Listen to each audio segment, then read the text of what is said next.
Welcome back, deep divers. Today, we're going to tackle a really trippy topic. Oh, yeah. The idea that we might be living in a holographic matrix. Yeah. We're diving into a YouTube conversation between Robert Grant, who Okay. calls himself a polymath, Uh-huh. and Billy Carson, who's an expert on ancient civilizations. I'm familiar with his work, yeah. Yeah, so they blend physics Right. with ancient wisdom. And one of their big ideas is that the universe might be mental. Yeah. Not a fixed, material world, right? Mental construct, right. That's a pretty big claim. They talk about this U-inverse thing, Uh, which sounds like super sci-fi. sounds very complex. Can you kind of unpack that a little bit for us? Yeah, think about it like, you have a pair of glasses on Okay. that filters reality based on your beliefs and experiences. Okay. So that's essentially the U-inverse. It's like your consciousness is a lens shaping your version of reality. So we're all kind of living in our own little bubbles of Nice. perception then. Yeah. Does that connect to the idea that we might be in a simulation? It absolutely does. Okay. They're saying, if the universe is mental, Uh, it's possible that what we think is real is a super advanced simulation. like the Matrix. Exactly. But is there any, science behind this at all? Yeah, actually, there is. So back in 2022, Okay. the Nobel Prize in Physics was given for some research, Uh-huh. and it challenged this idea of local realism. Local realism. So basically, it means things don't really exist independently Okay. of us looking at them. So if I close my eyes, everything disappears. Well, not quite. Okay. It's a little more subtle than that. Okay. It's saying that observing something actually changes how it behaves. Hmm. Imagine you're tossing a coin. Yeah. Before you look at it, it could be heads or tails, right? But when you look, Yeah. it becomes one or the other. Oh, I see. Okay. It collapses into a state. So our consciousness Yeah. is actually creating reality. That's one way to look at it. Whoa. And it goes back to what Grant and Carson are saying, Okay. that the universe divides itself to experience life through every living thing. So they're comparing our brains to mini universes. Right, like little explorers sending out our senses to gather information. So, we're all little universes within the big universe? Yeah, exactly. Each with our own, reality show going on. That's the idea. I kind of see how that U-inverse thing fits in now. Yeah, it all ties together. That's pretty wild. And so then they bring in this holographic principle. Right. What's that all about? It's like looking at a hologram. Okay. Every little piece contains the whole image. Huh? Okay. Grant and Carson believe the universe works the same way Uh-huh. with the whole encoded in every single part. So a drop of water contains the essence of the ocean. Yeah, a perfect analogy. Wow. And Grant uses this cool analogy to explain it with light. Okay. Instead of light traveling through space, Yeah. imagine it rippling across space-time segments, Okay. like a wave, A wave. Okay. creating this holographic projection. Okay, this is getting kind of trippy. It is mind-bending stuff. So we have some physics that suggests observation affects reality. Right. Our brains might be creating little holograms, and the whole universe could be a giant hologram. Yeah, okay. Where do we even go from here? Well, this is where Grant and Carson really get into it. Okay. They start talking about what this means for consciousness. Okay. They ask, if reality reflects consciousness, Uh-huh. can we change reality by changing our consciousness? Ooh, that's a good one. Right, that's the big question. That is a Right. big question. It's a really interesting one, too.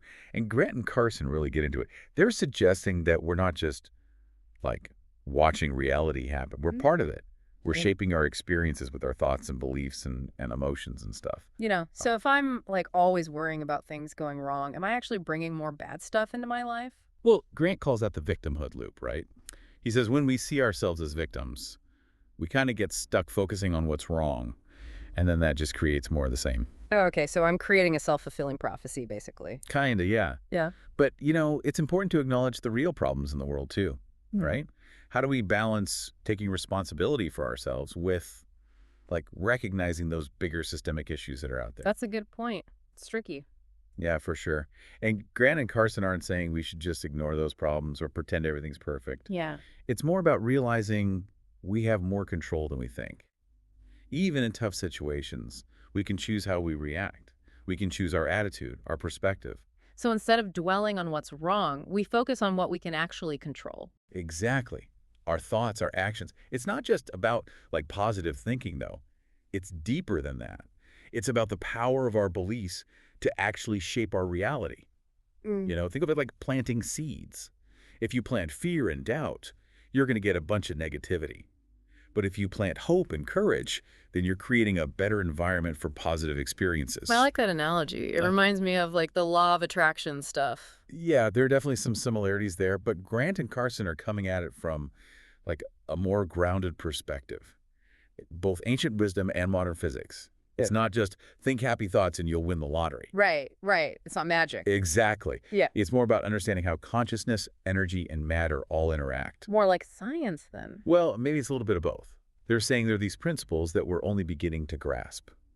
And as we understand them better, we can use them to create the reality we want. Okay, I'm starting to see how all these pieces fit together. But what about the things that just happen to us? Things we can't control?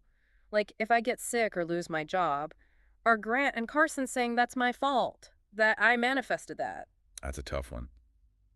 There's a lot of debate about free will versus destiny. Yeah. Grant and Carson believe that, like our higher selves, the part of us that's beyond this 3D world, chose the big picture of our life path, like a cosmic blueprint. So our higher selves have a plan, but we still have choices along the way. Right. We're not puppets. We make decisions, we take actions.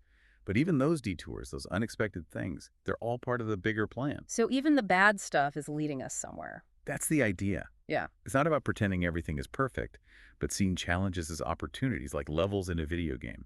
Every obstacle you overcome makes you stronger, teaches you new skills. So even the tough stuff is ultimately good for us. In a way, yeah. It's not about denying the pain or suffering, but seeing it as a chance to learn, to grow, to become more resilient. Yeah. I can see how that mindset shift could be really helpful. But it's hard sometimes when you're going through something really tough. Oh, absolutely. Huh. And Grant and Carson get that. They're not saying it's easy. They talk about duality a lot. Yeah. We need the dark to appreciate the light, the pain to understand joy. Hmm. It's all part of the balance. Like you can't have a rainbow without the rain. Exactly. And if we're all connected, like they say, then even the difficult people in our lives, the bad guys, so to speak, are playing a role in our evolution. So even the people who hurt us are serving a purpose. That's a hard one to grasp, but I guess it could lead to more forgiveness. Right. It's about moving past judgment and separation, seeing the bigger picture. We're all connected in this cosmic dance. Like actors in a play, each playing our part. Even the villains are important to this story. I love that analogy. And the more we realize that we're all connected, the more we see that we're not just victims of circumstance, we're co-creators of our reality. We can rewrite the script, choose love over fear, forgiveness over resentment, unity over division. That's powerful. But how do we actually become better at rewriting our script? How do we tap into that creative power they're talking about? They talk a lot about deconstructing our limiting beliefs, confronting our fears. Remember that you inverse thing, our lens of perception. Well, that lens can get clouded by all these limiting beliefs we've picked up along the way. So if I believe I'm not good enough or not worthy of love, those beliefs are actually affecting my life. They can, yeah. They become self-fulfilling prophecies. Yeah. And the key is to recognize them, challenge them, and replace them with something better. So it's about changing that negative self-talk, reframing those old stories we tell ourselves, and choosing to believe in ourselves instead. That's a big part of it. And it's not easy. It takes courage to face our fears, to challenge our beliefs, to step outside our comfort zone. But Grant and Carson believe it's essential for our growth. Okay, I'm ready to tackle those limiting beliefs, but how do I even know which ones are holding me back? Pay attention to the areas of your life where you feel stuck, frustrated, or unfulfilled. Or the patterns, the negative thoughts, the fears that keep coming up. So if I keep having bad relationships, or struggling with money, or feeling like I'm not doing what I'm meant to do, those could be signs that some limiting beliefs are at work. It's possible, yeah. Like those beliefs are creating blocks, preventing you from reaching your potential. Okay, I see. But how do I actually change them? I can't just, snap my fingers and make them disappear. No, it takes time and effort. But there are things that can help, like affirmations, visualizations, journaling, or even working with a therapist. So it's about becoming more aware of our thoughts and feelings, and then making a conscious effort to shift them to a more positive place. That's a great way to put it. And it's a journey, not a destination. There will be ups and downs, breakthroughs and setbacks, but keep moving forward, keep exploring, keep learning. Okay, this is inspiring. We've talked about the holographic principle, the power of consciousness, deconstructing our beliefs, and how challenges can help us grow. But let's go back to those Adinkra codes for a minute. The ones that physicist Sylvester James Gates Jr. discovered. Those error-correcting codes in the fabric of space-time. That really suggests we might be living in a simulation, right? Yeah, it's a pretty hard discovery to ignore. Yeah. And if we are living in a simulation, it makes you wonder, who created it? And why? That's the big mystery, right? If there's a programmer out there, who is it? And what's the point of this whole simulation thing? Yeah, it's a huge question. Grant and Carson don't pretend to know all the answers, Of course not. but they do offer some interesting ideas. One is that the creator could be, well, a future version of us. Whoa, wait. Like, we've evolved so much that Yeah. we're creating our own reality. Exactly. We've become the architects of our own existence. Like a cosmic video game designed by our future selves. This is a pretty wild thought, right? They also talk about the creator maybe being like this collective consciousness that we're all part of. So like a universal mind that connects us all. Yeah, and that this universal mind is using the simulation to, like, evolve, Okay. expand its consciousness through all of our experiences. Okay, so why create a simulated reality in the first place? What's the purpose? Well, Grant and Carson think it could be about learning and growing and evolving our consciousness. You know, like we create video games to explore different things. Right. Maybe our higher selves or this universal mind created this reality to experiment with consciousness. So it's not about like escaping the matrix, Right. but understanding it and using it to grow. Exactly. We're not just pawns in some game. We're active participants, co-creators, you know? So if we don't like how things are going, we can change it. Well, to a point, yeah. Yeah. We might not be able to rewrite the rules, Okay. but we can choose how we play. We can Right. choose our thoughts, our beliefs, our actions, and ultimately our experience. That's pretty powerful. Okay, but what about like the big questions, like life and death? If we're in a simulation, what happens when we die? Does it just end? Well, that's a question people have been asking forever. Grant and Carson look at a lot of different spiritual traditions, Okay. and they suggest that maybe death isn't the end. It's more like a transition, moving to another level of reality. So like leveling up in the game. Yeah, kind of. They say our consciousness, that spark of the divine in us, doesn't just vanish. It keeps evolving, even without our physical bodies. So it's not about heaven or hell, it's about continuing to learn and grow in a different form. That's the idea.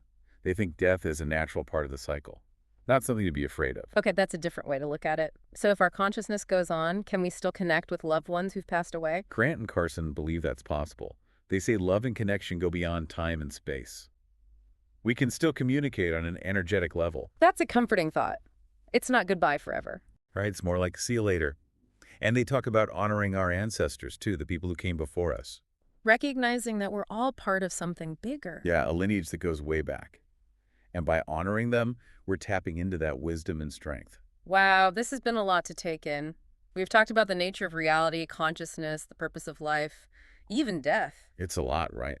But it's all about exploring these ideas, Yeah. thinking about them in new ways. And Grant and Carson want us to question everything, come to our own conclusions. Yeah, absolutely. But even if we don't buy into the whole holographic matrix thing, Right. there's still so much to learn from their insights. For sure. I think the big takeaway is that we're more powerful than we realize. We can shape our reality, heal ourselves, connect with each other, contribute to the evolution of consciousness itself. It's about remembering that we're all sparks of the divine, full of infinite potential. I love that. And as we wake up to that truth, we Huh. can step into our power and create a world that reflects our highest aspirations. So it's not just about understanding the matrix, it's about living it, expressing it in everything we do. Exactly. Embodying those principles of love, unity, and conscious creation in every part of our lives. Well, I'm feeling inspired, ready to take on the world. Thanks for joining me on this deep dive. It's been a blast. Don't stop exploring and learning. The journey never ends. And to our listeners, thanks for coming along on this mind-bending ride. Until next time, keep diving deep. And remember, you are the architect of your reality.